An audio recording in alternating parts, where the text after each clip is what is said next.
네, 반갑습니다.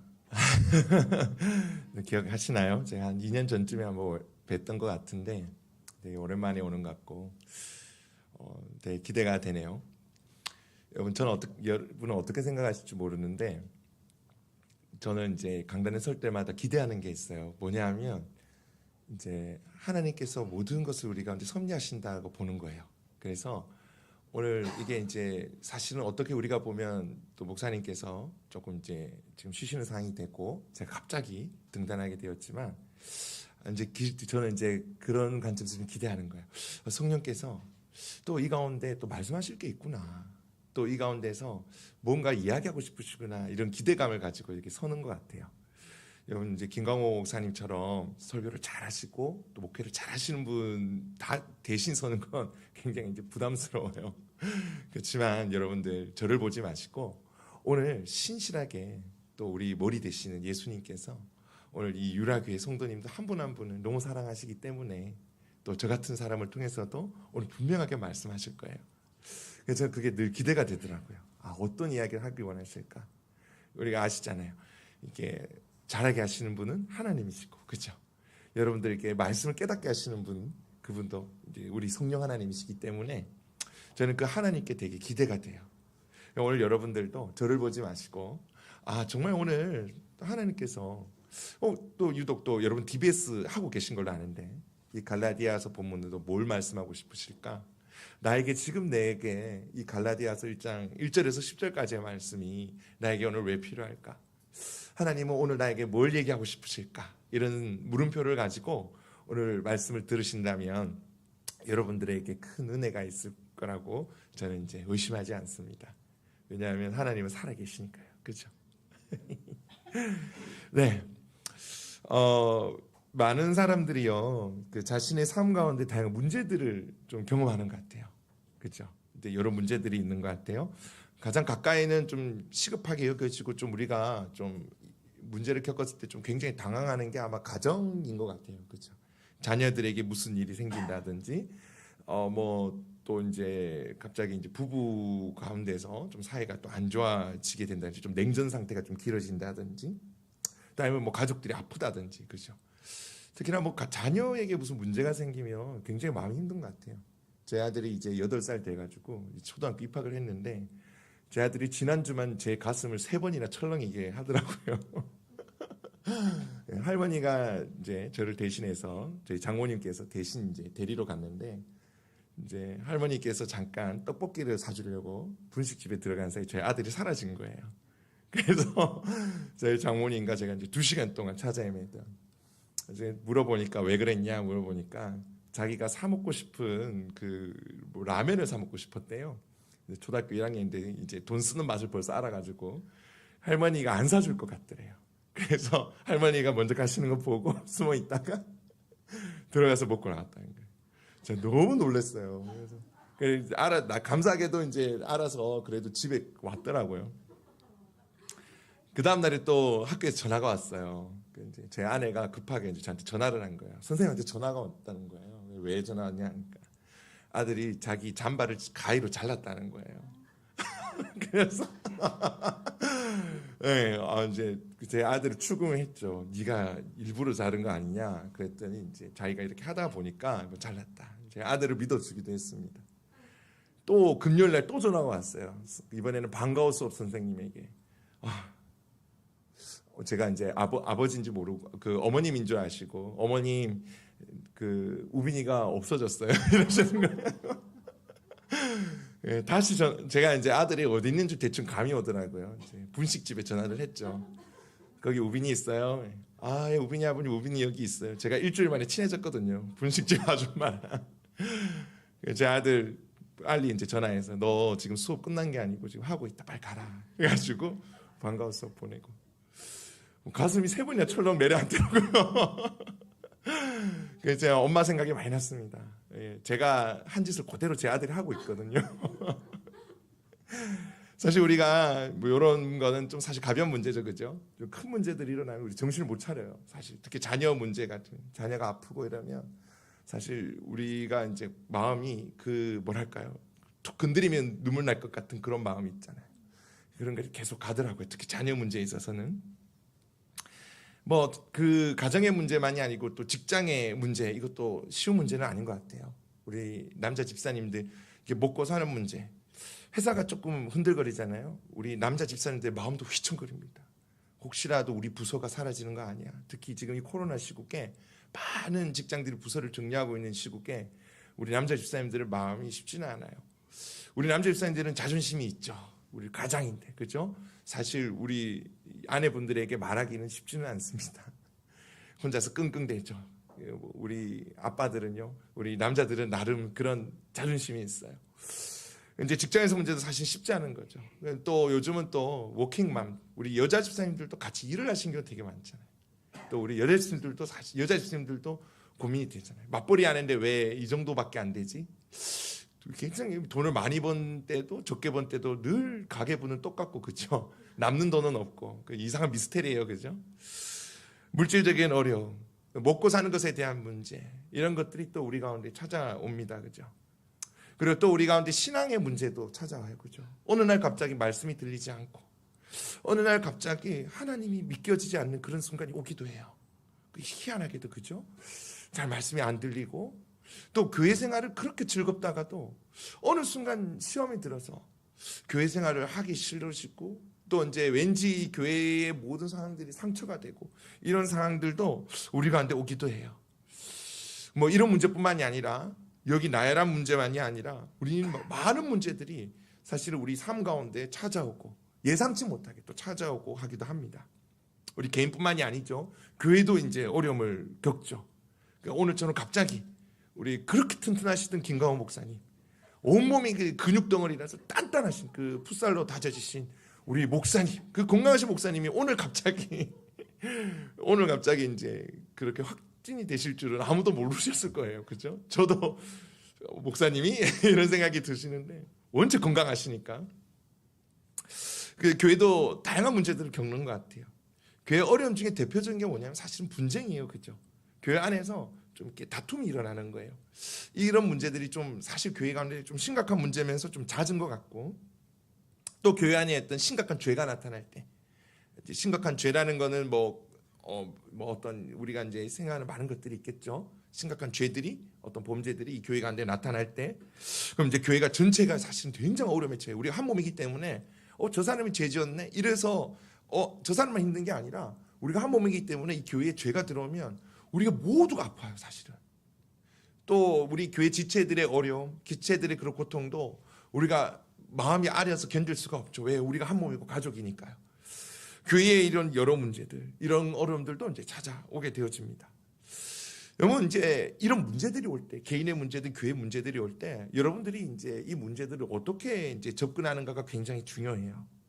사람들이 다양한 방식으로 이제 어떤 문제들을 여러분 앞에 코앞에 어떤 문제들이 닥쳤을 때, 다양한 방식으로 이제 그런 문제들을 이제 대처를 하고 접근을 하는데, 이렇게 이제 인생의 여러 문제를 대처하는 거, 여러분들이 자녀 문제든 여러분들의 개인 신앙의 문제든 여러분들이 그 문제를 대처하는 그 순간에 뭐가 튀어나오냐면, 사실은 그 순간에 우리 뭔가가 튀어나와요. 우리 마음속에 있던 아주 중요한 생각들이 튀어나오게 돼 있어요.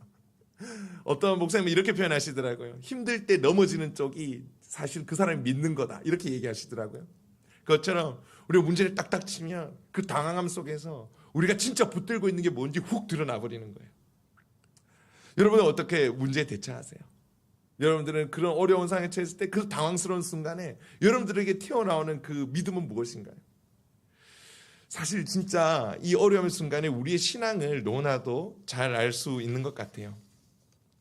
저는 오늘 이제 이 얘기를 왜 하냐면, 저는 오늘 이 사도 바울이 오늘 이 본문을 통해서 우리가 어떤 인생의 문제가 있을 때에, 어떤 문제가 있을 때 무엇을 가장 시급하게 해야 되는가, 또 우리 가운데 어떤 문제가 닥쳐올 때 어떻게 우리가 바라보고 생각해야 되는가를 너무 잘 이야기한다, 저는 이렇게 생각을 해요. 문제가 많죠. 또 문제가 없을 수가 없어요. 문제 없는 인생은 결코 없습니다. 그건 이 땅에서는 우리가 기대하기가 되게 어려워요. 하나님께서 계획하실 때 공고한 일과 우리를 기쁘게 하는 일들이 번갈아 가면서 일어나게끔 하나님께서 이 땅을 살아가는 삶 가운데 이미 계획하셨어요. 그래서 우리가 어려운 순간을 통해서는 하나님을 더 바라볼 수 있도록 하시고, 기쁜 순간을 통해서는 하나님께 더 찬양할 수 있도록 하나님께서 우리의 인생을 그렇게 계획을 하셨어요. 어려움이 없을 수는 없어요. 그런 어려움을 앞에 서 있는 우리들에게 오늘 이 갈라디아 교회가, 그리고 이 바울이, 오늘 갈라디아서가 그리고 바울이 우리에게 무엇을 이야기하는지 오늘 우리 한번 귀를 기울여 보면 좋을 것 같아요.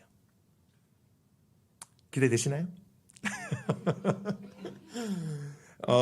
여러분, 이 갈라디아 교회 이제 DBS를 하신 그룹, DBS 본문이 2개인 걸로 알고 있는데, 그죠? 갈라디아서, 그래도 이미 거의 다 보셨을 거라고 생각을 해요. 여러분, 갈라디아서 이제 1장을 볼 때에 좀 심상치 않은 걸 많이 느끼셨죠? 좀 갈라디아 교회를 향한 이 바울의 인사가 조금 이상한 거예요. 제가 이제 결혼 10년쯤 되니까, 이제 이 10주년쯤 되니까 좀 하나 아주 탁월하게 발달한 감각이 하나 있어요. 보통 이제 우리가 흔히 이걸 눈치라고 하는데 제가 여기 뭐 많은 결혼의 선배가 계신데 뭐 포크레인 앞에서 삽질하는 격이 아닌가 모르겠는데, 저는 눈치가 막 늘더라고요. 이제 아내의 마음을 이제 살펴보는 거죠. 사실 신혼 때는 아내의 마음을 잘 모르는 것 같아요. 근데 점점 이렇게 결혼 연수가 돼가면 갈수록 아내의 눈치를 좀 더 잘 보게 되어지고, 좀 이제는 좀 제법 눈치가 생겼다, 좀 이렇게 이제 조금 명함을 내밀어 볼까, 이런 생각도 하게 되어집니다. 괜찮다는 게 아니잖아요, 우리 자매님들. 여러분, 우리 형제님들 축구 좋아하시는 분 계시나요? 여러분, 가라고. 나 오늘 좀 축구 좀 해도 돼? 네, 오늘 좀 토요일 주말인데 운동 좀 하고 올게. 가. 여러분, 가라고 가면 안 되는 거 아시죠? 이 주말은 우리 자매님들이 기다리던 날이에요, 그죠? 우리 남편들이 이 묵혀왔던 집안일들을 해줄 수 있을 거라고 내심 기대하는 날인데, 그걸 무턱대고 가라고 했다고 가시는 분은 없다고 생각을 해요, 그죠? 우리 남자분들 또 아내에게 허락받았다고 생각하면서 물건들 많이 사시죠? 나 이거 사고 싶은데 여보, 뭐 그게 이제 남자분들 기계잖아요, 그죠? 컴퓨터 사고 싶어, 이거 사고 싶어. 사라고 사면 안 되는 거 아시죠? 우리 이게 결혼하니까 좀 눈치가 좀 생기는 것 같아요. 좀 이렇게 이제 아내의 마음을 좀 잘 보게 되어지고, 좀 더 이제 좀 아내를 사랑하는 사람일수록 더 아내를 이렇게 나쁜 눈치가 아니라 빨리 알아채는 것 같아요, 그죠? 우리는 그죠? 좀 하나님 뜻에 좀 눈치를 빨리 봐야 돼요, 그죠? 그 눈치를 잘 보는 게 뭐예요? 성경 눈치가 빠른 거예요, 성경 눈치. 오늘 DBS를 여러분 많이 하셨잖아요. 여러분 성경 연구를 하신 분들은, 오늘 성경 눈치가 있으신 분들은 오늘 좀 심상치 않다라는 것들을 읽으시면서 자세히 읽기를 하시면서 좀 알게 되셨을 거라 생각해요. 좀 이상해요, 그죠? 그 뭐가 이상한지 한번 봅시다. 첫 번째 이상한 점은 뭐냐면, 사도 바울이 처음부터 좀 세게 얘기해요. 1절부터 말이죠. 자기가 사도 되었다라는 것에 대해서 지금 그 3번이나 강조하면서 시작을 하는 거예요. 사람들에게서 난 것도 아니요, 사람으로 말미암은 것도 아니요, 오직 예수 그리스도와 그를 죽은 자 가운데서 살리신 하나님 아버지로 말미암아 사도된 바울은. 그러니까 몇 번 이야기해요. 나 사람들에서 난 게 아니야, 내 사도 직분은. 사람으로 말미암은 것도 아니야, 내 사도 직분은. 내 사도 직분은 오직 예수 그리스도와 그를 죽은 자 가운데서 살리신 하나님 아버지로 말미암아 사도되었어. 이 사도됐다는 거 하나를 설명하기 위해서 엄청나게 강조하고 반복하시는 거 눈에 보이십니까? 그러니까 지금 오늘 자기가 사도됐는데, 내 사도 맞는데 사람이 시켜서 한 게 아니고 내가 내 스스로 사도가 된 것도 아니다고 이야기를 하는 거예요. 오직 예수 그리스도와 하나님께서 자신을 사도되게 하셨다는 걸 강조하면서 시작하는 거예요. 여러분, 또 잘 보십시오. 자기가 이제 사도되었다고 얘기하면서 하나님을 소개하는데, 하나님을 어떻게 소개하냐면 부활하신 하나님 아버지로 소개하는 거예요. 죽음에서 그리스도를 부활하신 부활의 하나님이라면, 오늘 이 사도 바울, 사실 사도 바울이 핍박자였잖아요, 그죠? 열심으로 교회를 핍박하던 자였어요. 근데 이 열심으로 교회를 핍박하던 이 사도 바울도 부활의 하나님이시라면, 죽은 자를 살리신 그 하나님이시라면, 예수 그리스도를 살리신 그 하나님이시라면 충분히 사도로 변화시킬 수 있다. 그걸 얘기하고 싶은 거예요. 그래서 하나님을 소개할 때 부활하신 하나님 아버지로 소개하면서, 오늘 그 하나님 아버지가 나를 사도로 세우셨다. 완전히 죽어서 완전히 오히려 그 교회를 핍박하던 그 전혀 사도 될 수 없던 자를 부활의 하나님이시기 때문에 나를 사도로 세우실 수 있다. 그 이야기를 하는 거죠. 여러분, 김강호 목사님께서 저를 소개할 때 여러분들이 이제 이렇게 듣는다면 김강호 목사님께서 대신 세우신 손봉수 목사가 오늘 설교합니다. 이거랑 성경적 교회를 세우기 위해서 열심을 내시고 말씀을 있는 그대로 전하기 원하고 성경적인 설교, 성경적인 삶에 대해서 단호하시는 김광호 목사님께서 추천하신 손봉수 목사, 요거랑 느낌 많이 다르죠, 그죠? 오늘 사도 바울이 그런 식의 수식을 하는 거예요, 그죠? 자기가 사도가 됐어요. 근데 부활하신 하나님이라면 자기가 어떤 존재를 할지라도 만물의 찍기 같은 그런 존재를 할지라도 들어서 사도로 세우실 수 있다라는 게 하나님이 어떤 분이신지로 설득하고 있는 거죠. 여러분, 다른 곳에서도요, 여러분 아시다시피 바울은요, 자기가 사도라는 이야기를 많이 해요. 그러나 이렇게 시작부터 3번이나 강조하고 부활의 하나님까지 이야기하면서 길게 강조하는 부분은 갈라디아서 같아요. 하나 알 수 있는 거는 여러분, 이 갈라디아 교회가 지금 이 갈라디아 교회에서 지금 이 바울이 사도가 된 것에 대해서 의심하는 자들, 공격하는 자들이 있다라는 걸 이 1절을 딱 보면서 우리는 알 수 있어요. 야, 바울 지 혼자 스스로 사도라 얘기하는 거 아니야? 아니, 그 바울 예수님께서 직접 이렇게 복음을 전하는 사람 사도인데, 아니 바울 저 사람은 핍박적인데 예수님 만난 적이 있어? 예루살렘 사도도 진짜 아니야? 근데 예루살렘 사도도 아닌데 요 예루살렘 그 근처에도 없는 이 사람이 가짜 사도 아니야? 이제 이런 식의 공격을 지금 받고 있다라는 걸 우리 1절을 보면서 우리가 이해할 수 있는 거죠. 자, 이상한 점 두 번째. 갈라디아 교회에 수식어가 없어요. 수식어가. 함께 있는 모든 형제와 더불어 갈라디아 여러 교회들에게. 그러니까 보통 바울은요, 편지를 쓸 때 그 교회에 대해서 수식어를 꼭 붙여요. 여러분, 에베소서에는 뭐라 붙이냐면 그리스도 예수 안에 있는 신실한 자들. 멋지게 수식하는 거예요. 그죠? 그리고 또 빌립보서에는 그리스도 예수 안에서 빌립보에 사는 모든 성도와 또한 감독들과 집사들에게 그리스도 예수 안에서라는 수식을 또 붙이고, 고린도전서, 이 고린도전서에는 정말 길어요. 고린도에 있는 하나님의 교회, 곧 그리스도 예수 안에서 거룩하여 지고 성도라 부르심을 받은 자들과 또 각처에서 우리의 주 곧 그들과 우리의 주 되신 예수 그리스도의 이름을 부르는 모든 자들에게. 그러니까 수식어를 이렇게 바울이 붙이는데 오늘 갈라디아서를 보니까 수식어가 없는 거예요. 심상치 않죠, 그렇죠? 여러분, 우리 남편 집사님들 아시잖아요. 아내분이 아무 말도 안 할 때 우리 긴장하잖아요. 뭔 일이 있다 하면서 아무 말도 안 하고 우리 아내분들이 침묵을 지킬 때 그보다 무서울 때가 없잖아요. 그래서 지금 사도 바울이 지금 수식어를 이 교회에 붙이지 않고 지금 인사를 시작하고 있는 거예요. 세 번째 이상한 점은 뭐냐면 인사에서 바로 복음을 선포하고 있는 거예요. 4절과 5절을 보시면 그리스도께서 하나님 곧 우리 아버지의 뜻을 따라 이 악한 세대에서 우리를 건지시려고 우리 죄를 대속하기 위하여 자기 몸을 주셨으니 영광이 그에게 세세토록 있을지어다. 아멘 하면서 시작. 역시 심상치 않아요. 여러분 생각해 보세요. 여러분, 우리 오늘 기도하셨던 우리 정은주 집사님이시죠. 집사님 지나가시는데 우리 김강호 목사님께서 손을 막 잡는 거예요. 손을 막 잡으면서 집사님 이러면서 그리스도께서 하나님 곧 우리 아버지의 뜻을 따라서 이 악한 세대에서 집사님을 건지시려고 집사님 죄를 대속하기 위해서 자기 몸을 주신 거 아시죠? 아멘? 갑자기 김강호 목사님께서 성도님 손을 잡으면서 갑자기 이런 식으로 인사한다고 생각해 보세요. 뭐 있죠, 그죠? 잘은 모르는데 뭐 있는 거예요, 그죠? 뭔 얘기하고 싶으신 거예요, 그죠? 목사님이, 그죠? 또는 지금 복음을 꼭 기억해야 되는 어떤 상황이라는 거죠, 그죠? 그러니까 이 심상치 않은 거예요. 지금 사도 바울이 바로 인사말에서 이 복음을 선포하면서 시작하는 거. 지금 바울은 뭔가 강력하게 지금 이야기하고 싶다라는 거죠. 이상한 점 마지막 게 있는데 뭐냐면 여러분 이거 다 아시는 걸 거예요. 뭐가 없어요? 감사가 없어요, 감사가. 여러분, 바울은요, 편지를 쓸 때, 이 서신서를 쓸 때, 인사 후에 항상 그 교회에 대한 감사를 이야기를 해요.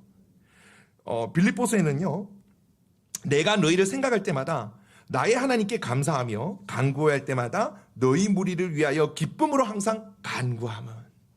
또 고린도 전서에는요, 그리스도 예수 안에서 너희에게 주신 하나님의 은혜로 말미암아 내가 너희를 위하여 항상 하나님께 감사하노니. 데살로니가 전서, 우리가 너희 모두로 말미암아 항상 하나님께 감사하며 기도할 때에 너희를 기억하마. 여러분, 이렇게 각 이제 교회에 편지 쓸 때마다 감사하다라고 이야기하는데, 오늘 이 갈라디아 교회는 어때요? 감사 인사 생략, 바로 책망에 들어갑니다. 그 다음부터, 그죠? 심상치 않아요, 그죠? 지금 갈라디아 교회가 무슨 문제가 있다라는 걸 이 심상치 않은 분위기를 통해서 우리는 알 수 있을 것 같아요. 에베소서에서도 인사말이 생략돼 있긴 해요. 그런데 여러분 아시다시피 에베소서는 완전 분위기가 다르죠, 그죠? 에베소서는 하나님의 그 구속사를 찬양하면서, 그죠? 교회의 그 영광에 대해서 나타내고, 그죠? 근데 지금 이 갈라디아서는 분위기가 다르니까 요건 예외. 다른 데는 다 이 감사가 있는데 이 갈라디아서에는 이 감사가 생략되어 있는 거예요. 인사를 보았을 때 우리가 알 수 있는 것, 정말 심상치 않다. 오늘 이 갈라디아 교회는 지금 뭔가 큰 문제가 있다라는 것들을 우리는 알 수 있어요. 여러분, 여러 서신서 중에서 여러분들이 그래도 이게 성경을 연구하시고 읽어보시고 하셨을 텐데, 여러분들 볼 때에 이렇게까지 반응한, 바울이 이렇게까지 심각하게 반응한 서신서가 있나요? 여러분 기억에? 우리가 잘 아는 문제투성이 교회가 있었죠. 고린도 교회. 모든 문제를 짬뽕해 있는 고린도 교회도 바울이 이렇게까지 이야기하진 않아요. 바울은 고린도 교회에 대해서 하나님의 교회이고 성도의 부르심을 입은 자들이라고 그렇게 막 얘기하고, 그죠? 그리고 또 감사도 하면서 시작을 해요. 그렇게 문제가 많지만 바울은 고린도 교회 하나님이 주신 은혜로 말미암아 감사하는 내용들이 쫙 또 나열되어 있어요. 1장에 보면, 고린도전서 1장에 보면. 근데 갈라디아 교회는 좀 비교가 되시나요? 엄청 이렇게 심상치 않는 거예요. 우리가 알기로는 고린도 교회가 가장 좀 문제가 많은 교회라고 알고 있는데, 또 정말 여러 문제들이 있다는 우리가 잘 알고 있는데, 하지만 오늘 이 갈라디아서 1장을 보니까 이 오도상만으로 본다면, 이 분위기로 본다면 갈라디아 교회는 고린도 교회보다 더 심각할 수 있겠다, 이런 생각을 좀 할 수 있는 것 같아요. 도대체 무슨 일이 벌어지길래, 도대체 무슨 일이 벌어지고 있길래. 물론 여러분, 갈라디아 교회와 고린도 교회가 누가 더 심각한 문제, 이거 단순 비교는 할 수 없어요. 왜냐하면 고린도 교회가, 바울은 고린도 교회가 아직 어리기 때문에 자기가 그런 어른들에게 얘기하는 것처럼 얘기하지 못한다, 이렇게 얘기해요. 그죠? 그런 부분도 있고, 또 그 고린도 교회의 죄에 대한 부분이 있죠. 죄에 대한 부분은 바울이 정말 막 강력하게 얘기해요. 또 뭐 그렇다고 해서 또 오해하지 않아야 되는 건, 고린도 교회의 어떤 문제들이 심각하지 않다, 이런 얘기하는 건 아니에요. 그냥 오늘 분위기로 봤을 때, 지금 갈라디아 교회가 진짜 심각하구나, 이 얘기를 하고 싶은 거예요. 정말 긴박한 것 같아요. 바울이 지금 좀 급한 마음이 있는 거예요. 바울이 지금 정말 뛰어오는 것 같은 거예요. 저는 이게 상상이 되더라고요. 바울이 저기서부터 야 갈라디아 교회 이러면서 막 이렇게 환한 얼굴로 뛰어오는 듯한 그런 상상이 이 본문을 연구하면서 되게 많이 들어요. 도대체 무슨 일이 있었을까? 이 갈라디아 교회에는 어떤 일이 벌어지고 있는가? 6절을 보니까요, 그리스도의 은혜로 너희를 부르신 이를 이같이 속히 떠나 다른 복음을 따르는 것을 내가 이상하게 여기노라. 갈라디아 교회에 지금 무슨 일이 있는데, 어떤 일이 있냐면, 지금 이 갈라디아 교회 사람들이 떠나고 있어요. 뭘 떠나냐면 하나님을 떠나는 거예요. 그러니까 하나님을 떠나고 어떤 걸 따르고 있는데, 뭘 따르냐? 다른 복음이란 걸 따르고 있다는 거예요. 이게 지금 굉장히 심각한 건데, 왜 그러냐 하면, 지금 이 수식어를 보세요. 속히 떠났다는 거예요. 속히. 이들이요, 지나치게 갑자기 급격하게 속히 갑자기 변한 거예요. 여러분, 이 갈라디아서 내용을 보면요, 이 갈라디아 교회가 정말 잘 믿는 사람이었어요. 그냥 대충 믿는 사람들이 아니라 처음부터 정말 잘 믿는 사람이고, 그리고 바울을 정말 사랑하고 잘 섬기는 사람들이었어요. 근데 오늘 갑자기 획 돌아서 가지고는 그 하나님의 은혜의 복음에서 돌아서서는 바로 이게 다른 복음, 전혀 복음이 아닌 것을 따라가고 있는 일이 지금 벌어지고 있는 거예요. 그래서 바울은 너무 놀란 거예요. 갑자기 변했다는 사실과 그토록 잘 믿었던, 그토록 나랑 함께 교제하며 그 복음의 기쁨을 나누었던, 정말 그토록 서로 사랑했던 이 갈라디아 교인들이 갑자기 돌아서서 자신을 비난할 뿐만이 아니라 그 은혜의 복음을 떠나서 말도 안 되는 지금 다른 복음, 거짓 진리를 따르고 있다는 것에 지금 사도 바울은 굉장히 지금 놀라는 거예요. 내가 이상히 여기노라. 굉장히 지금 놀라고 있는 거예요. 또 7절을 보면요. 다른 복음은 없나니 다만 어떤 사람들이 너희를 교란하여 그리스도의 복음을 변하게 하려 함이라. 자, 지금 성경 뭐라 얘기해요? 이게 다른 복음이라고 복음이란 글자가 들어갔지만 이건 복음 아니라고 얘기하는 거예요. 지금 정말 더 놀랄 만한 사실은 뭐냐면 이렇게 예수님 잘 믿던 사람인데도 다른 어떤 거짓 진리, 완전 복음이 아닌 다른 것들을 지금 따르고 있는 거죠. 이 다른 복음은요, 복음이 아니에요, 여러분. 복음이 아니고 복음이 왜곡되어서 복음 비슷하게 보이지만 복음이 아닌 것들입니다.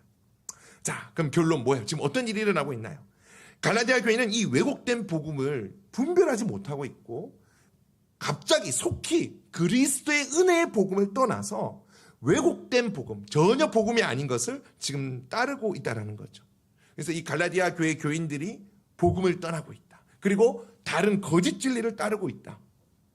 이 일이 지금 일어나고 있고 그래서 심상치 않은 분위기로 사도 바울이 지금 마치 화가 나 뛰어오는 사람처럼 그래서도 그런 격한 마음이 느껴질 만큼 막 이 갈라디아 교회를 향해 달려오고 있는 겁니다. 자, 여러분 근데 궁금하지 않으세요? 잘 믿었어요, 정말. 여러분 이 갈라디아 이 교회 이 갈라디아서를 보면 얘들이란다. 이 갈라디아 성도들이 정말 잘 믿는 사람들이었어요. 정말 잘 따르던 사람들이었거든요, 사도 바울을. 그런데 왜 갑자기 이렇게 떠났냐는 거예요. 7절을 보면요. 다른 복음이 없나니 다만 어떤 사람들이. 그러니까 다른 복음, 왜곡된 복음을 가르치는 어떤 사람들이 있는 거예요, 지금. 그러니까 이 갈라디아 교인들이 어느 날 갑자기 획 이게 아니라 이 갈라디아 교인들을 획하고 이렇게 돌이키게끔 하는 그런 다른 진리, 다른 복음을 전하는 어떤 사람들이 존재했다라고 이야기를 하는 거죠. 자, 그럼 또 궁금해요. 어떤 사람이 있는 것도 알겠어요. 근데 잘 믿는 사람이란 말이에요. 그러니까 우리로 치자면 잘 믿는 집사님이고 잘 믿는 장로님이었단 말이에요. 정말 신실한 사람이었단 말이에요. 근데 어느 날 갑자기 이렇게 돌아섰다면, 다른 이상한 거를 믿고 있다면 도대체 왜 그랬지? 우리 궁금하지 않나요? 그럴싸하게 이 갈라디아 교회를 미혹한 거예요. 뭘 어떻게 공격했냐면요.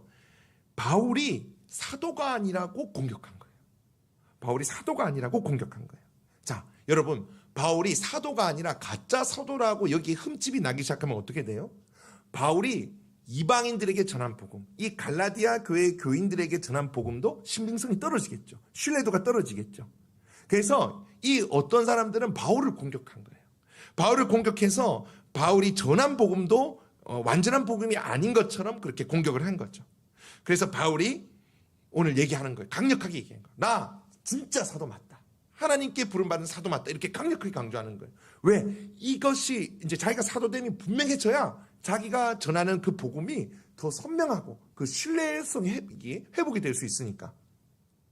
두 번째로 또 오늘 본문에 보면 사도 바울을 공격하는데 뭐라고 공격하냐면 바울이 사람들을 좋게 하려고 했다는 거예요.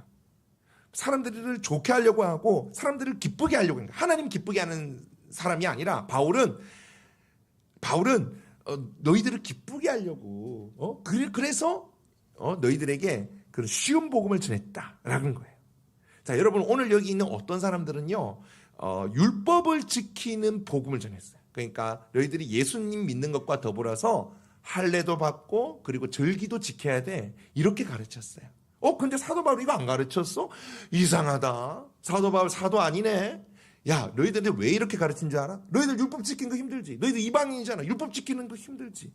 야, 율법 지키는 거 힘드니까 너희들이 힘들어하면 안 믿을까 봐 요거 싹 빼고 그냥 예수님만 가르친 거야. 그렇게 알아? 사도 바울 진짜 사도 아니네. 그 사람 눈치나 보고 너희들 눈치나 보고 진짜 복음도 안 가르치고, 이런 식으로 이야기한 거예요. 그러니까 혹하는 거죠, 이 갈라디아 이 성도들이.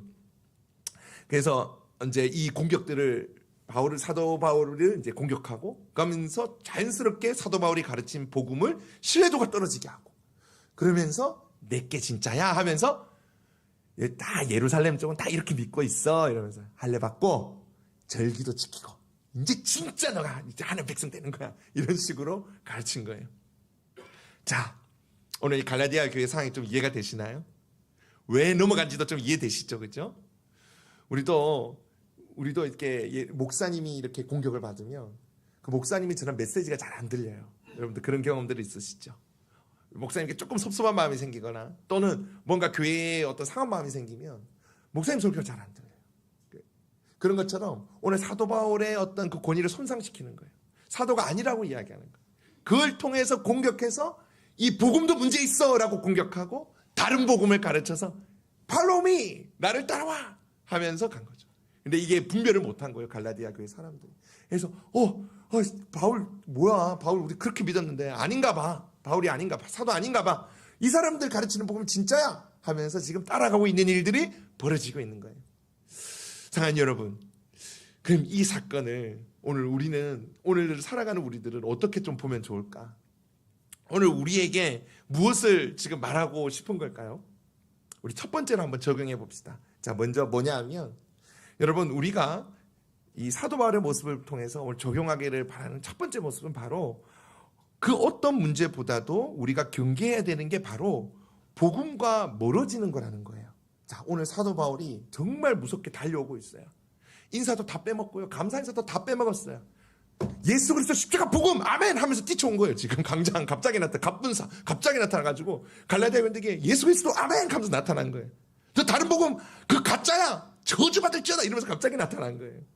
사도 바울이 이렇게 급하게 나타난 게 뭔가요? 고린도 교회 성도들에게도 감사 인사 할 거 다 하면서 그 죄의 문제들을 다뤘는데 오늘 이 갈라디아 교회는 뜬금없고 다 집어치우고 갑자기 나타나서 너희들 다른 복음 안 되라고 이렇게 외치는 이유가 뭔가요? 뭐가 심각한 문제라고 얘기하는 건가요? 우리 삶의 그 어떤 문제보다도 이 복음에 관련된 문제는, 이 진리에 관련된 문제는 정말 긴급하게 다뤄야 된다는 거예요. 우리 인생의 가장 큰 문제는 이 복음과 멀어지는 거라는 거예요. 복음에 문제가 생기면요, 다른 그 어떤 것들에 있어서도 다 문제가 연달아서 생길 수밖에 없다는 거죠. 이 땅의 성도들은요, 부족합니다. 사실 완전한 주님 나라가 오기 전까지, 주님 재림하시기 전까지는요, 우리 성도들과 교회는요, 넘어질 수도 있고요, 아직 연약함들이 남아있어요. 우리는 지속적으로 주님을 닮아가죠. 계속해서 주님을 닮아가고 성화되어 가죠. 우리는 변화되어 가는 존재들이지 이 땅에서 지금 벌써 완성된 존재들은 아니란 말이죠. 우리가 부족하고 연약함을 이렇게 볼 때마다 사실 좌절하기도 하고 마음이 또 힘들기도 하고 낙심하기도 해요. 우리의 어려움들을 볼 때마다, 우리의 연약함들을 볼 때마다, 우리의 힘의 한계들을 볼 때마다, 우리의 그런 부분들을 볼 때마다 우리는 좌절하고 낙심하기도 해요. 그런데요, 복음이 있으면 우리는 소망할 수가 있는 거예요. 복음으로 말미암아서 죄에 죽었기 때문에 지금 넘어진다 할지라도 반드시 죄에 승리할 것을 알고, 우리가 의롭다함을 얻어서 그리스도와 연합했기 때문에 우리가 그리스도의 모든 것을 지금 받고 있다는 사실도 알고, 성령 하나님께서 우리와 함께 하시면서 우리 가운데 말씀을 믿게 하시고 가르쳐 주시고, 또 우리가 잘못된 길로 갈 때는 말씀을 통해서 깨닫게 하시고 회개하게 하시고, 또 한 몸 된 교회가 있잖아요. 한 몸 된 교회가 있잖아요. 우리가 힘들고 어려울 때 우리 유라교회 성도님들 누구 한 분이 힘들다면 우리 유라교회 성도님들은 가만두지 않을 거 아니에요.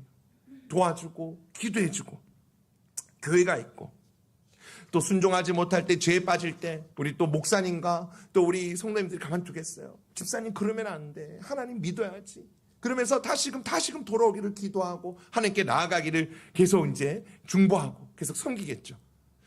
부활 생명이 우리 꿈틀대고 있잖아요. 그리스도의 부활과 연합해서 그 부활 생명이 지금 이미 우리 가운데 임해서 우리가 꿈틀대고 있거든요. 우리는 주님 다시 오실 때의 온전한 모습으로 그리스도로 변화되고, 그걸 알기에 우리는 그걸 소망하잖아요. 마지막 날에 완전한 하나님 나라가 있기 때문에 우리는 지금 여기서 힘들고 어려워도 우리는 그것들을 바라보면서 이겨내고 나아가잖아요. 여러분, 복음이 있으면요, 우리가 좀 부족해도요, 우리가 좀 연약해도요, 때로는 넘어져도요, 소망이 있는 거예요, 여러분. 근데 복음이 없으면 어떤가요? 복음이 없으면요, 그 어떤 것도 소망할 수 없어요.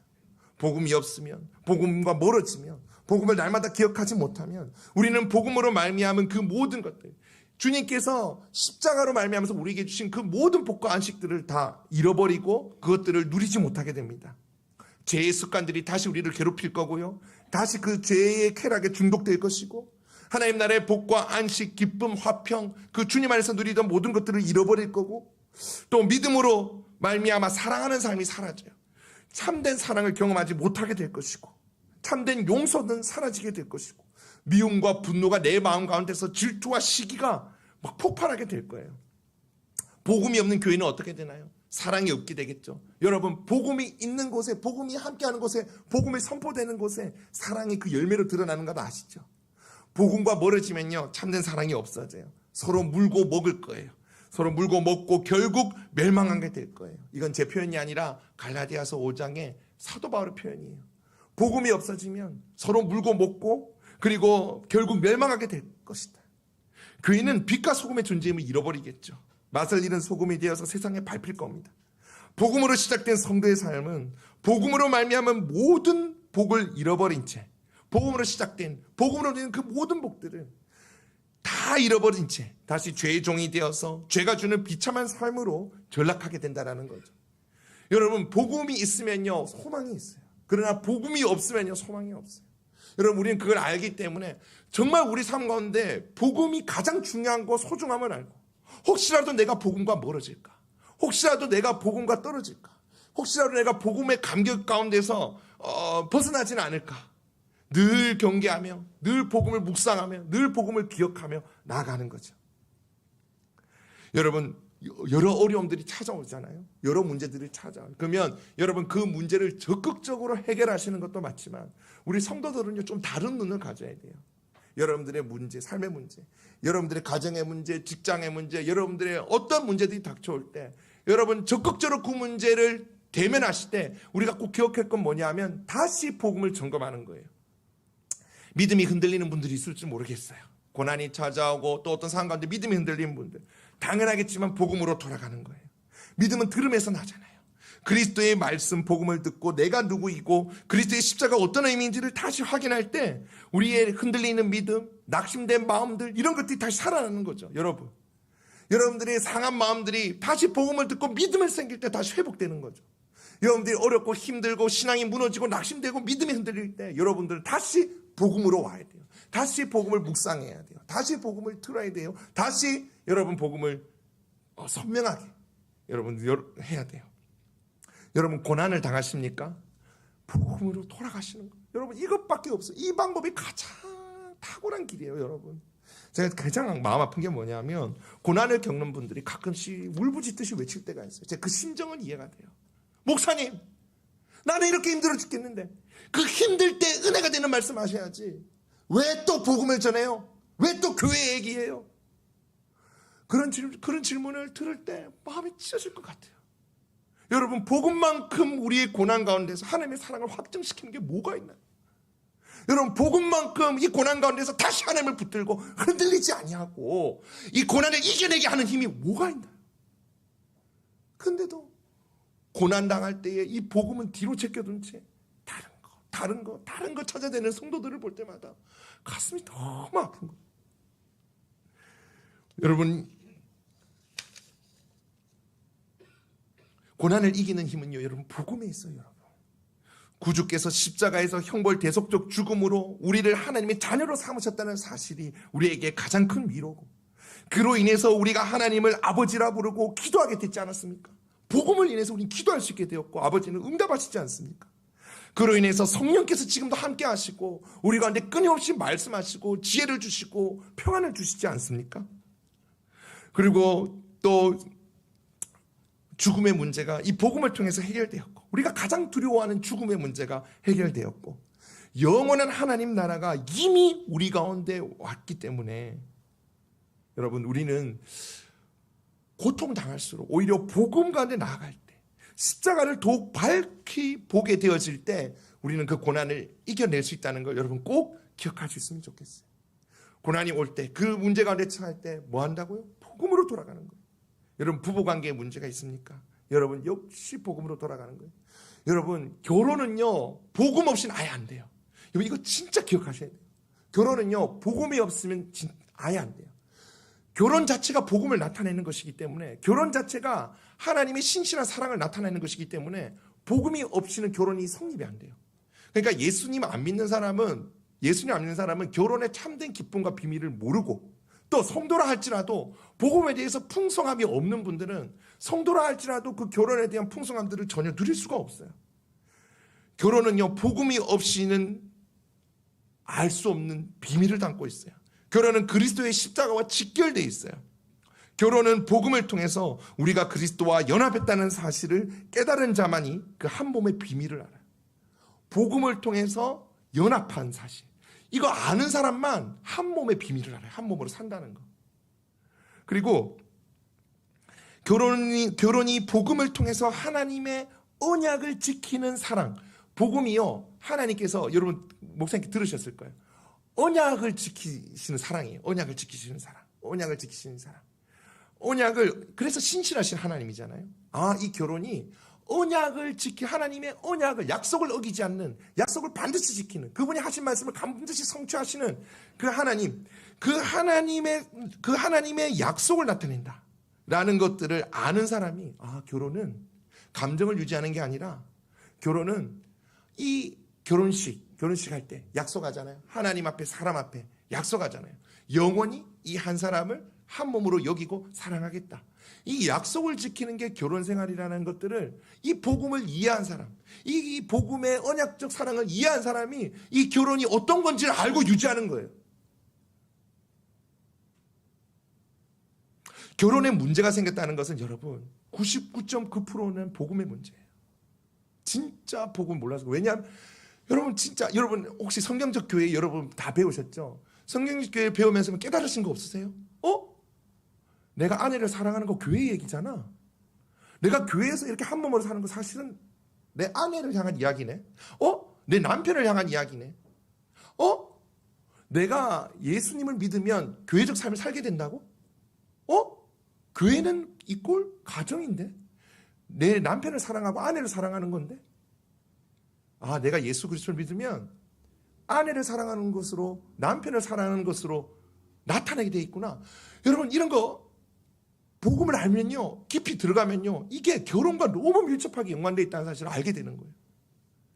예수 그리스도께서 내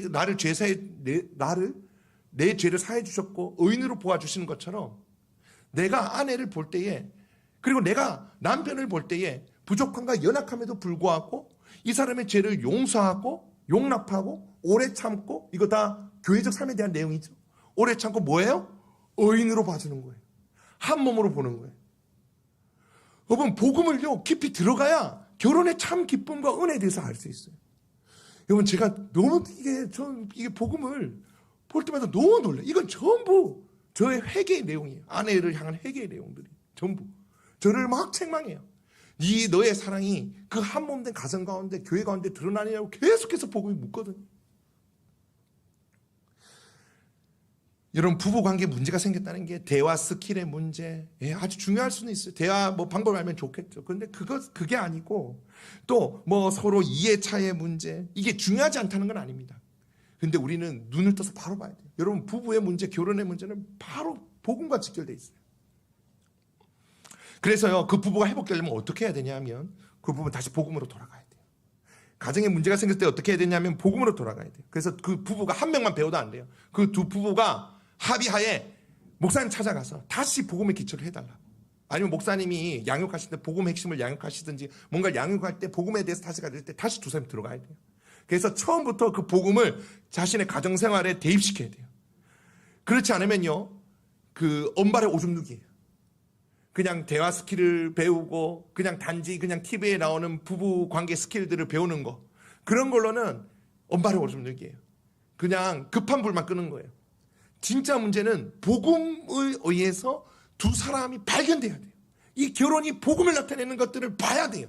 그래서 두 사람이 같은 목적을 봐야 돼요. 우리 두 사람이 사랑하는 걸 통해서 이 세상 사람들이, 아니 우리 교회 지체들이 복음을 볼 수 있도록, 그리스도의 사랑을 볼 수 있도록 하는 거에 합의하고 두 사람이 뜨겁게 사랑해야 돼요. 그래서 교회가 하나님 나라를 나타내는 것처럼 이 가정이 하나님 나라를 나타낸다는 것들을 보여줘야 돼요. 결혼과 직결되어 있어요. 그래서 이 복음을 같이 배우셔야 돼요. 복음을 묵상하고요, 배워가는 부분은요, 그 사랑이 식을 틈이 없어요. 날마다 뜨겁고, 날마다 한 몸을 누리고, 날마다 서로 갈망해요. 나이와 상관없어요. 세상 드라마 보면서 우리 자매님들 제발 부탁인데 21, 25 이런 거 보면서 보시는군요. 21, 막 그런 어떤 저런 형제, 멋진, 그죠? 우리 TV에는 왜 그런 이상한 사람만 나오는지 모르겠어요. 다 잘생겼어요. 원래 안 그렇잖아요. 우리 일상생활은. 저는 TV에 나오는 것만큼 잘생긴 사람을 현실에서 본 적이 없어요. 한 번도 본 적이 없어요. 어쨌든 또 우리 남자분들은 또 뭔가 부부관계 문제 생기면 그때 걔랑 첫사랑이랑 결혼했어야 되는데 막 이러면서 생각해. 여러분 착각하지 마세요. 복음이 없는 내가 문제예요. 여러분 교회가 어려움에 처할 때는 그럼 어떻게 해야 돼요? 교회가 어려움에 처할 때는 복음으로 교회가 돌아가는 거예요. 다 같이 복음으로 돌아가는 거예요. 교회가 그리스도의 십자가 복음으로 세워지잖아요. 그래서 교회는 여기 문제가 생기면 바로 문제가 일어나요. 분쟁이 나타나요. 어려움이 생겨요. 그래서 이 교회 가운데 어려움이 생기고 교회 가운데 힘든 일이 생길 때 전부 성도가 다시 십자가 앞에 서는 일이 필요해요. 교회가 죄가 들어왔을 때 십자가를 보는 거예요. 절대 이 십자가로 구원받은 우리 가운데 죄는 들어올 수 없구나. 이걸 봐야 돼요. 교회 가운데 어떤 지체가 힘들어할 때 십자가를 봐야 돼요. 우리가 저 밑에서 한 가족과 한 몸이 되었는데 이 지체를 살려야 돼. 어떤 문제를 직면할 때 복음을 바라보면서 그 문제를 직면하지 않으면 교회는 근본적인 어떤 힘을 얻을 수가 없어요. 여러분 제가 길게 얘기했지만 제가 뭘 얘기하고 싶은 거예요? 우리 인생에 가장 중요한 게 뭐라고요? 복음이라는 거예요. 교회에서 가장 중요한 게 뭔가요? 복음이라는 거예요. 개인의 삶에서 가장 중요한 게 뭔가요? 복음이라는 거예요. 여러분들 문제를 생길 때 뭐로 접근한다고요? 여러분 그냥 복음만 바라보라 제가 얘기하는 거 아닌가 아시죠? 우리는요 현실적으로 그 문제와 부딪혀서 싸워요. 그런데 복음을 같이 봐야 되는 거예요. 사실은 복음에 문제가 있다는 걸 봐야 된다는 거예요. 혹시 나는 지금 복음과 멀어지지 않은 나를 봐야 된다는 거예요. 우리가 가장 경계해야 되는 건 뭔가요? 복음과 멀어지는 것, 복음을 배우지 않는 것, 복음이 흔들리는 것, 복음을 묵상하지 않는 것, 이걸 우리가 가장 경계해야 된다는 거예요. 여러분 우리 마음에요 빈 공간이 없어요. 빈 공간. 여러분 꼭 기억하셔야 돼요. 우리 성도는요 복음과 멀어지면요 복음이 희미해져요. 여러분들이 그러니까 쉽게 얘기하면 매일 DBS를 안 하면 매일 DBS를 안 하는 만큼 복음이 희미해져요. 여러분들이 우리 이렇게 막 보수교육 이런 거 받잖아요. 자격증 같은 거 받으면 막 보수교육 받아야 되는 그런 것들 있잖아요. 그걸 받아야 자격증 갱신을 해주는 것처럼 우리 성도들도 복음을 계속 갱신받아야 돼요.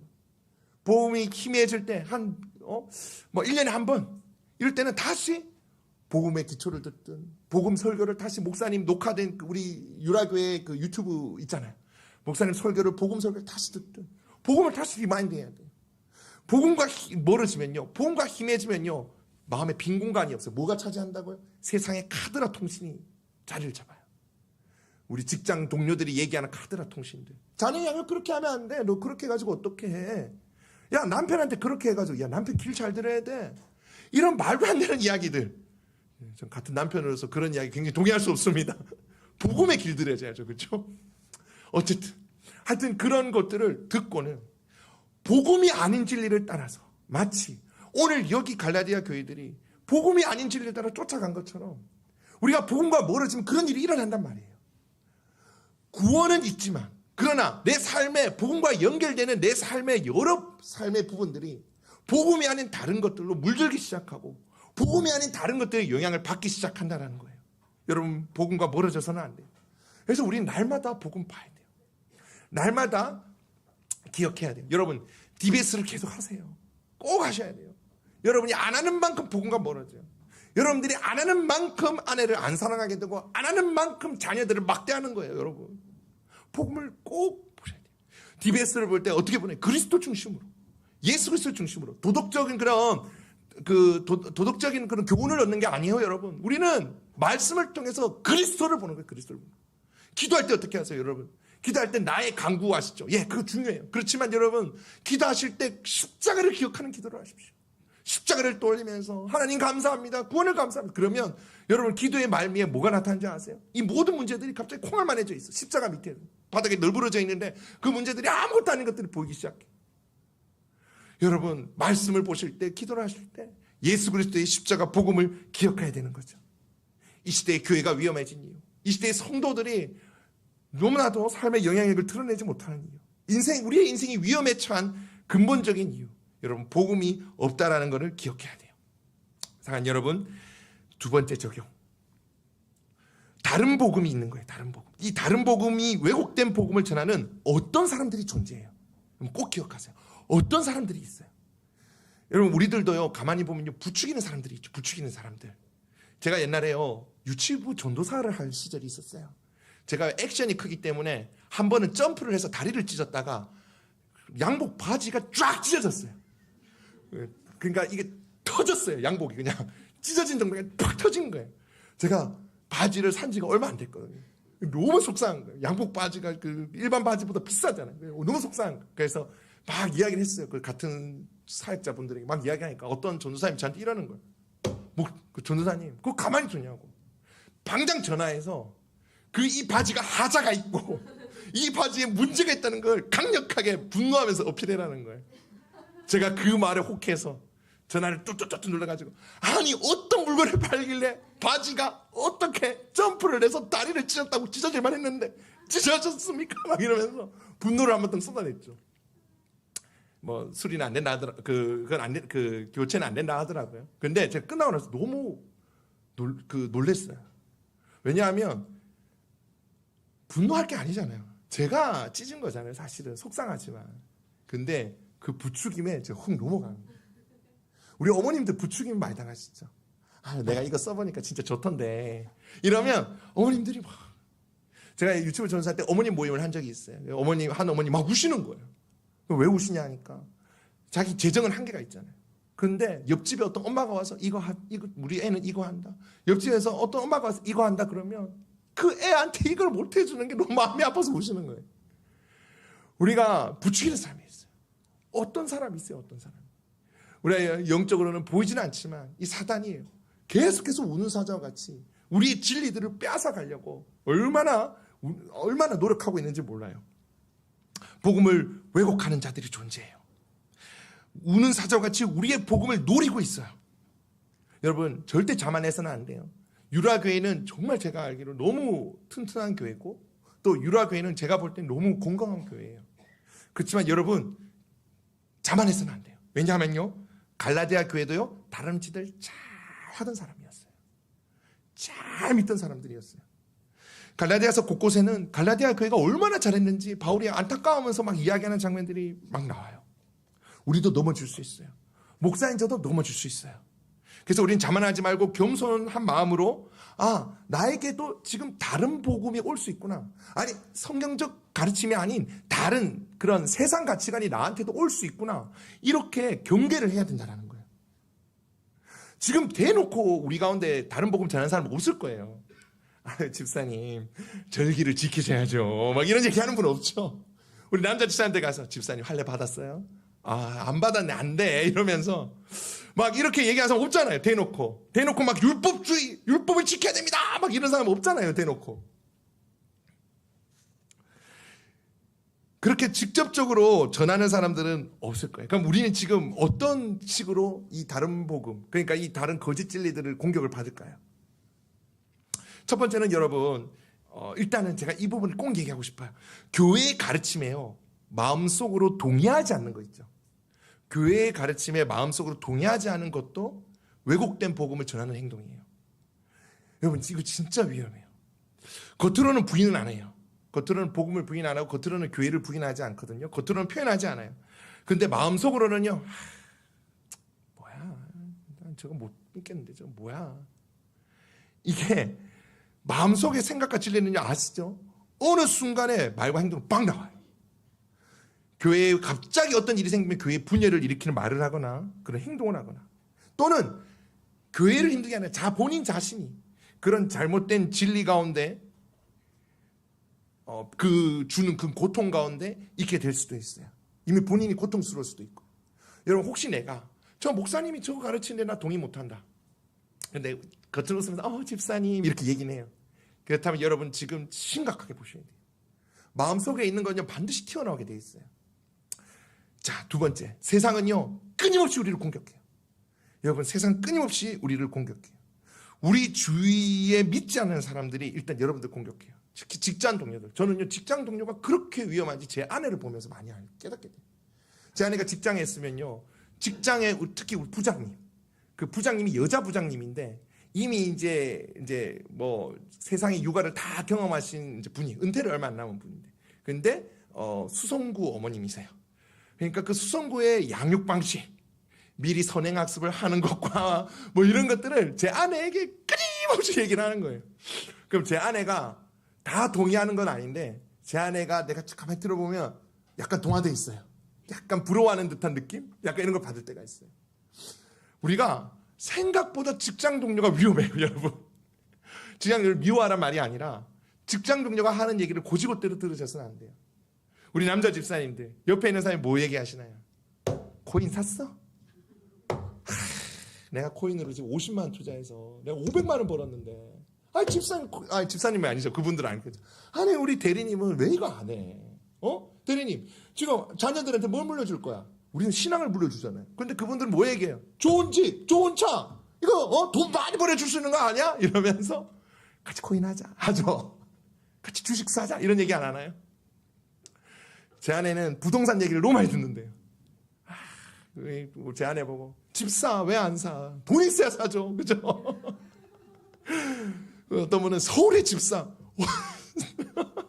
돈이 있어야 사죠. 그죠?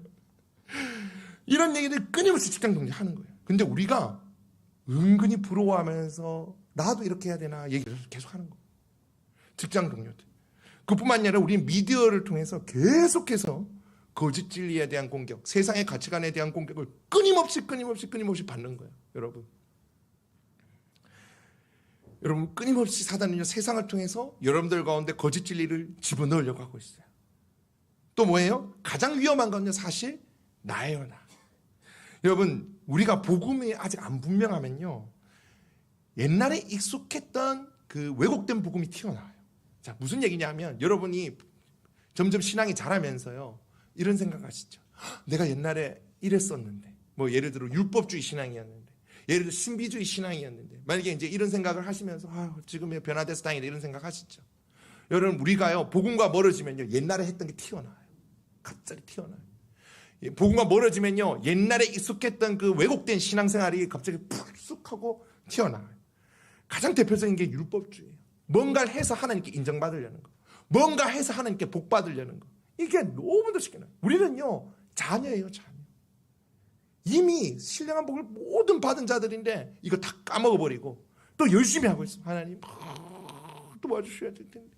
기도도 하나님의 자녀이기 때문에 그 평안 가운데서 확신하는 건데, 기도도 내가 열심히 지성이면 감천 이런 식으로 열심히 뭔가를 해가지고 받아내려는 율법주의 신앙으로 너무 쉽게 돌아가요.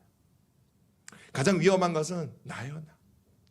사랑 여러분, 무슨 얘기하고 있는 거예요? 제가 지금 어떤 사람이 있는데 지금 이 시대에는 대놓고 거짓 진리를 전하는 사람은 잘 없을 것이다. 뭐 이단들 외에는, 그죠? 그러나 우리가 세상 속에서 그런 거짓 진리의 공격을 받고 나 또한 복음을 모를 때 왜곡된 진리로 돌아가기 쉽다. 그래서 우린 경계해야 된다. 어떤 사람을 경계해야 된다. 얘기를 지금 하고 있는 거예요. 그럼 어떻게 할 것인가? 여러분 바울이요 갈라디아 교회에 내린 긴급한 처방이 바로 이거예요. 뭐냐면 복음을 다시 선포하는 거예요. 처음부터 다시 복음을 선포하는 거예요. 그래서 분별시키고 있어요. 너희가 들은 이 다른 복음은 가짜다. 이건 복음 아니야. 내가 전한 복음 진짜 맞아. 율법으로는 구원을 얻을 수가 없어. 오직 그리스도의 십자가를 믿음으로 말미암아서 우리는 구원을 얻는 거야 라면서 갈라디아서에서 얘기하기 시작하는 거예요. 바울 스스로가 자신을 향한 공격을 대처하는 자세에도 보세요. 뭐예요? 공격이 있잖아요. 근데 흔들리지 않아요. 복음으로 말미암아서 자기가 어떤 존재가 됐는지를 기억하면서 그 공격들을 받아내는 거예요. 나 사도 맞아. 나 사도 맞아. 난 예수 그리스도 말미암아 사도가 되었어. 나 하나님으로 말미암아 사도가 되었어. 이러면서 자신의 공격들을 이겨내고 있는 거예요. 무슨 말이에요? 우리가 이 어떤 사람에게서 분별하고 이겨내기 위해서 뭐 해야 되는 거예요? 똑같아요. 다시 복음으로 기억하는 거예요. 다 복음을 기억하는 거예요. 복음을 다시 떠올리는 거예요. 복음 안에 머무는 거예요. 그래야 이게 분별이 되는 거예요. 그래야 이것들을 쳐낼 수가 있는 거예요. 그래야 이 거짓 진리들을 거부할 수가 있는 거예요. 세상 사람들은 끊임없이 우리를 어리석다고 이야기하거든요. 참된 진리대로 살아가는 사람들을 보면요, 신실한 성도들을 향해서 왜 또 교회 다니는 사람이 또 비난하는지 모르겠어요. 요즘 그런 걸 너무 많이. 교회 다니는 사람조차도 잘하는 집사님 좀 대충 해. 막 이런 얘기를 해요. 열심히 믿는 고등학생을 향해서 엄마가 장로님이 권사님이 야 대예배 드리고 가. 고등부 예배 드리지 말고. 이런 얘기를 하는 거죠. 그러니까 우리는 복음을 다시 떠올리지 않으면 이러한 공격에서 이겨낼 수가 없는 거예요. 분별해낼 수가 없는 거예요. 복음을 다시 떠올리는 거. 자, 이제 점점 이제 마지막에 해 가고 있습니다. 복음을 다시 떠올리는 거. 복음 안에 머무는 거. 그게 무엇인가? 한 가지 이야기를 하고 정리하려고 합니다. 여러분, 저는요, 한 번씩요, 여러분, 저를 되게 좀 이상하게 보실 수도 있지만, 어떤 사람들이 이렇게 얘기하더라고요. 아내 보고, 결혼한 지 10년이 지나도 가슴이 두근거리면 심장병에 걸린 거다. 뭐 이런 얘기를 하신 분을 들었는데, 저는 한 번씩 아내랑 밥 먹다가 놀라요. 왜냐하면, 아내랑 결혼했다는 사실에 되게 놀라요. 왜냐하면 제가, 목사가 되기로 결심을 하면서 결혼을 못할 것 같았어요. 그때 교회에 받는 관사로 받는 사례가 40만 원. 차도 없고 집도 없고 아무 직장도 없고 신대원 합격한 것도 아니었어요. 그래서 제가 그때 결심을 할 때 바로 든 생각이, 아, 나 결혼은 못할 수도 있겠구나. 내가 이 사역을 하면 세상적으로 볼 때 아무것도 없으니까 못할 수도 있겠구나. 이런 생각을 한 거죠. 그런데 우리 아내님께서 만나주신 거예요. 만나주셔서 너무 불쌍해 보였대요. 내가 아니면 이 불쌍한 형제를 어떻게 구원할까? 어떻게 도울까? 장인어른 장모님이 지금 진짜 저를 너무 든든한 아군이세요. 기대해 주시고 격려해 주시고 너무 지금 너무 사랑해서 제가 지금은 정말 친부모님처럼 생각을 해요. 그런데 결혼할 때는 반대하셨어요. 이유가 있었어요. 왜냐하면 그 친척분들 중에 목사가 너무 많았던 거예요. 너무 많으니까 보셨겠죠. 목사가 얼마나 힘들게 사는지, 그리고 사모가 얼마나 힘들게 사는지 보신 거예요.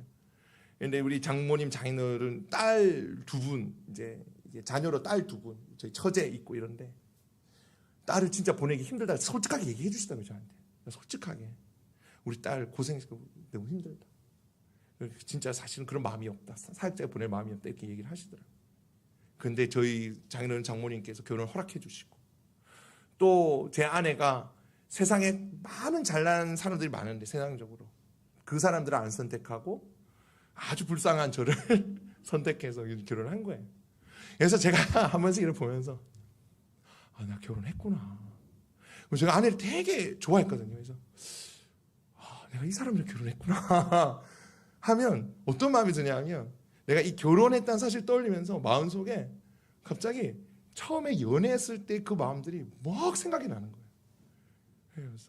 그러면서 이제 느끼하게 아내를 쳐다보죠. 그래서 한마디 해요. 내가 결혼해줘서 너무 고마워요. 그러면 아내가 정색을 해요, 사실은. 왜 그렇게 느끼하게 쳐다보냐고.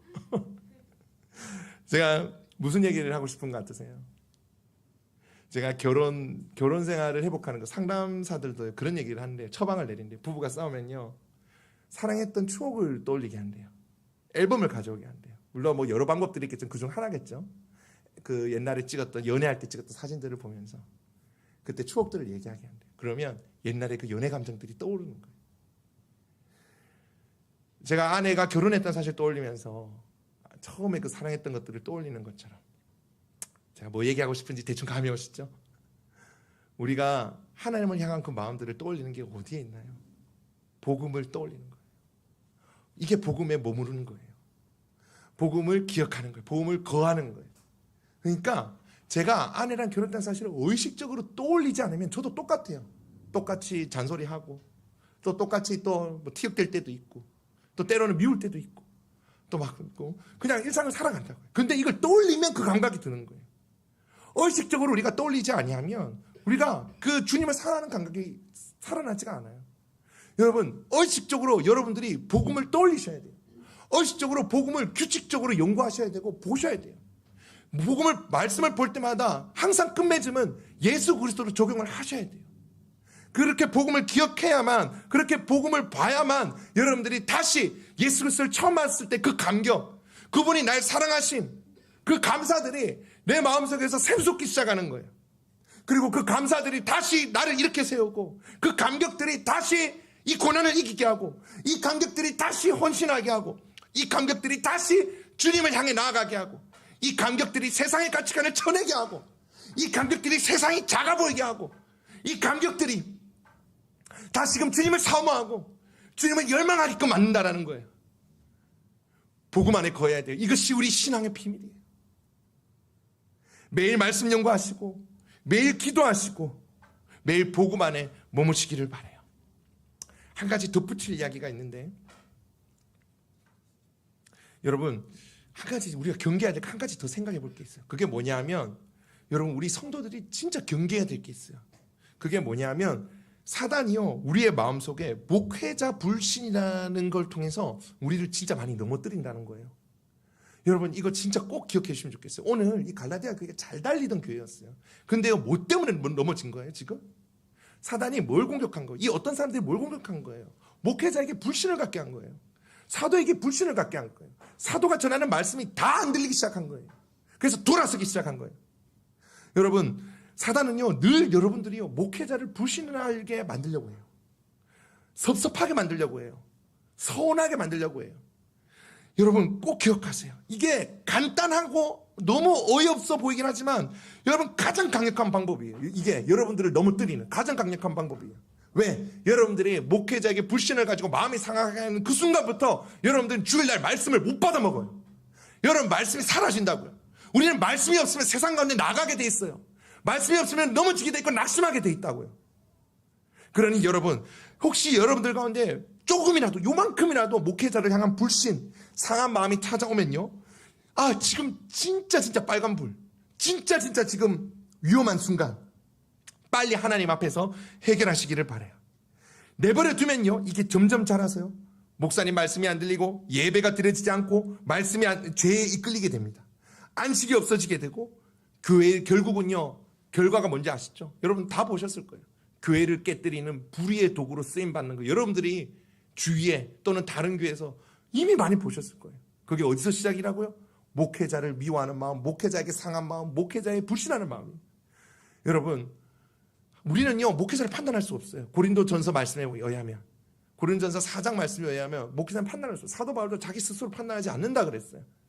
그냥 이 사역자들은 충성할 뿐이에요. 우리들은요 그냥 복음을 맡은 자 그리스도의 일꾼으로 여기고 판단하지 아니하고 그분들이 말씀을 잘 전하실 수 있도록 우리 도전하는 거죠. 기도하는 거죠. 여러분 혹시라도 여러분들이 그 시험이 있다면, 빨간불, 지금 사단마귀가 날 노리고 있구나, 유라교회에서 지금 나를 넘어지게끔 하게 하려구나, 불의의 도구로 삼으려고 하는구나를 깨닫고, 여러분 오늘 이 갈라디아 교회가 어떤 결과를 맞은지 깨닫고 여러분들 경계하시기를 바랍니다. 자 이제 끝났습니다. 바울이 뛰어옵니다. 오늘 막 뛰어와요. 헉거리면서 지금 멀리서 지금 뛰어오는 거예요. 땀을 뻘뻘 흘리면서 지금 사도 바울이 지금 뛰어왔어요. 그래서 오늘 여러분들 앞에 서서 묻는 거예요. 뭐라고 묻는 거예요? 복음 잘 믿고 있어요? 혹시 여러분들 마음에 다른 복음은 없습니까? 지금 여러분들의 복음은 안전합니까? 여러분들의 복음이 변하진 않았습니까? 오늘 또 유라교회에 묻는 거죠. 사도 바울이 막 땀을 뻘뻘 흘리면서 와서 오늘 유라교회에게 딱 서서 그 땀을 닦으면서 격양된 얼굴로 얼굴이 뻘개져 가지고 묻는 거예요. 유라교회 성도들이요, 다른 복음은 없습니다. 다른 복음은 없습니다. 여러분들은 복음이 안전합니까? 우리 같이 기도하겠습니다. 혹시 같이 기도할 때 여러분 분명 성령께서 여러분들 마음 가운데, 심령 가운데 얘기하시는 게 있다고 저는 분명히 생각을 해요. 어떤 말씀을 하시는지 여러분 잘 살펴보시기 바랍니다. 여러분 혹시 복음과 멀어지진 않았습니까? 말씀을 연구한 지 너무 오래되지 않았습니까? 말씀을 묵상한 지 너무 오래되지 않았습니까? 말씀이 들리지 않는 지가 너무 오래되지 않았습니까? 여러분 십자가의 감격이 사라진 지 오래되지는 않았습니까? 십자가를 보면 가슴이 뜨거워져야 되는데, 십자가를 보면 그 심장이 정말 터질 것 같이, 눈물이 터져나올 것 같이 눈물이 글썽여야 되는데 그 감격과 감사가 사라진 지 오래가 아닙니까? 그래서 이제 복음이 보여지는 것이 아니라 세상에 좋은 것들이 보여지지는 않습니까? 돈이 더 좋아 보이고 세상 사람이 살아가는 것들이 더 좋아 보이지는 않습니까? 여러분들의 복음과 멀어지게 하는 그 다른 복음이 도대체 뭡니까? 여러분들의 복음의 자리를 대신한 그 다른 복음, 그 우상이 도대체 뭐냔 말입니다. 혹시 목회자와 교회, 정회원들, 교회 리더들에 대한 마음을 사단이 시험하지는 않습니까? 오늘 사단이 여러분들을 넘어뜨리려 하지는 않습니까? 오늘 시간에 이 말씀들을 가지고 우리 같이 한번 돌아보며 다시금 복음을 회복하게 해달라고, 다시금 복음으로 말미암아 내 삶의 문제들을 바로 바라볼 수 있게 도와달라고 같이 한번 기도하며 나아가기 원합니다. 기도하겠습니다. 주여, 살아계신 하나님 아버지, 도와주시기를 간절히 원합니다. 성령 하나님께서 역사하여 주셔서 오늘 하나님 유라교회 지체들 한 명 한 명 가운데 성령께서 말씀하여 주시기를 원합니다. 하나님, 성령께서 역사하여 주셔서 오늘 하나님 우리 성도들 가운데 혹시라도 복음이 흔들리고 있다면, 혹시라도 복음과 멀어진 지체들이 있다면 하나님께서 역사하여 주셔서 다시금 복음을 회복할 수 있도록 은혜를 다하여 주시옵소서. 오늘 하나님 유라교회 지체들 가운데 삶의 문제들 가운데 울부짖으며 주 앞에 나아가는 지체들이 있다면 성령께서 역사하여 주셔서 다시금 그리스도의 십자가를 바라보고 그 문제를 작게 여길 수 있도록 주님 도와주시옵소서. 복음의 감격이 살아있는 자들이 있습니까? 하나님, 십자가를 바라볼 때에 그 가슴 속에 두근거림과 그 가슴 속에 감동이 살아있는 자들이 있다면 다시금 예수 그리스도의 십자가를 바라보며 그 감격과 감사가 회복될 수 있도록 주님 오늘 성도들의 심령 가운데 역사하여 주시옵소서. 혹시라도 시험받은 지체들이 있습니까? 주님 도와주십시오. 목회자를 미워하는 것, 목회자를 불신하는 것, 교회의 리더들을 불신하는 것, 교회의 지도자의 결정에 따르지 않겠다는 불순종하는 것, 하나님, 사단이 시험한다는 걸 오래 깨닫게 하여 주옵소서. 주님 앞에 겸손히나 주여 내 마음을 다스려 주십시오. 주여 내 마음을 다스려 주십시오. 미워하지 않게 하여 주십시오. 주여 내가 다시 이 교회에 순종할 수 있게 도와주십시오. 주님, 그렇게 회개하며 나아가는 자들이 되게 하여 주시옵소서. 오늘 아버지, 이렇게 성도들 가운데 가슴 시린 자들이 있다면 우리의 참된 위로가 다른 것이 아니라 복음이 참된 위로가 됨을 기억하고 이 복음 가운데 나아가 참된 위로를 받을 수 있도록 주님 도와주시옵소서. 주님, 살아계신 하나님 아버지, 오늘 유라교회 가운데 하나님께서 정말 사랑하시는 유라교회 지체들 한 분 한 분 가운데, 성도들 한 분 한 분 가운데 혹시라도 하나님 복음에 흔들리는 분들, 아직 복음에 견고하게 서지 못한 분들이 있다면 오늘을 계기로 다시 복음 앞에 나아갈 수 있도록 주님 도와주시옵소서. 혹시라도 그 뜨거웠던 주님을 향한 사랑을 잃어버린 분들이 있다면 지금 이 예수 그리스도의 십자가보다 문제가 더 커 보이고 돈이 더 커 보이고 세상의 것들이 더 좋아 보이는 분들이 있다면 다시 복음으로 돌아가 하나님 십자가를 다시 명확하게 바라볼 수 있도록 주님 도와주시옵소서. 그 감격, 감사를, 감동을 회복할 수 있도록 주님 도와주시옵소서. 하나님, 우리 가운데 혹시라도 복음과 멀어지게 하고 있던 우상과 하나님 다른 복음들이, 그 어떤 사람들이 아버지 우리 가운데 있다면 복음을 다시 묵상함으로 말미암아 그것들을 몰아낼 수 있도록, 이겨낼 수 있도록, 분별할 수 있도록 주님 도와주시옵소서. 하나님, 정말 마음 가운데 혹시라도 교회에 불순종하는 마음, 교회에 서운한 마음, 섭섭한 마음, 목회자에게 서운한 마음, 섭섭한 마음들, 그런 마음들이 있다면 이것이 사단이 시험하는 것인 줄 분명하게 깨닫고 속히 회개하고 주님께 마음을 다스려 달라고 간구하는 자들이 될 수 있도록 주님 도와주시옵소서. 하나님, 사도 바울이 달려와 오늘 복음을 우리에게 물어봅니다. 주님, 오늘 우리가 다시금 사도 바울의 요청에 따라 그 십자가 복음 앞에 설 수 있도록, 그 십자가 복음을 바라볼 수 있도록 유라교회 성도님 한 분 한 분을 붙들어 주시옵소서. 감사드리며 예수님 이름으로 기도드립니다. 아멘.